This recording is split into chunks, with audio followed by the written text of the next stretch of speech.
2 full chapters that are devoted towards selling. Right in the middle of the book, what is the one chapter is all around what am I selling? Right. You write, if you can't package your words so people understand what you sell, then you're going to struggle.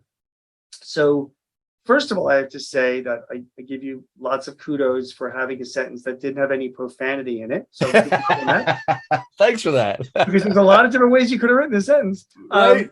And secondly, let's expand on that. Okay. I mean, if you can't package your words so people understand what you sell, you're going to struggle. So give me some examples. Really simple. Every one of us has sat across from somebody and had upwards of even a 45, 60-minute conversation. Still don't know what they do. Right. They're like, I have no fucking clue what that person does. Right. Yeah. We've all been there. And the reason people can't articulate what the fuck they do, it comes down very simply because that person themselves hasn't figured out what they actually do. Yes. Or there's some sort of avoidance. Like you'll see this a lot of times with maybe like financial advisors or insurance people. They're trying to skirt around what they actually do because they're tired of people flinching every time they say, I do X, right? So they're making up some sort of story. Yeah. So for me, it's really, really simple. It does not matter actually what you do. So you've got to be able to say it very, very precisely. I'll pick on the financial advisors. You literally need to say, I'm a financial advisor. Yeah.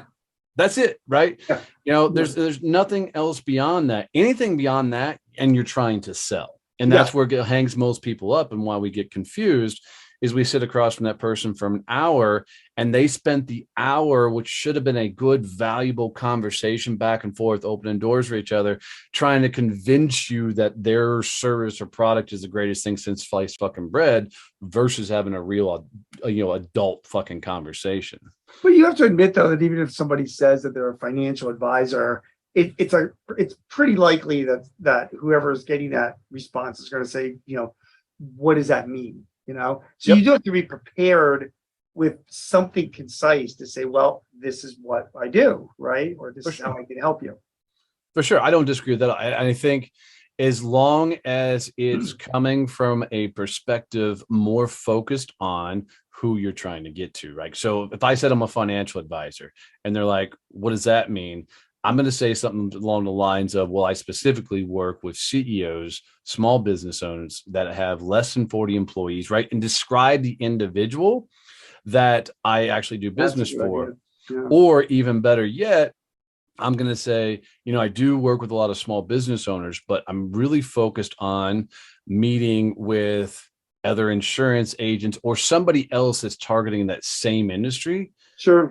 Because I didn't talk about in this book. I got another book to working on right now where we talk more about fucking quit asking for referrals and go for introduction, because referrals just come from broke people who don't know how to sell.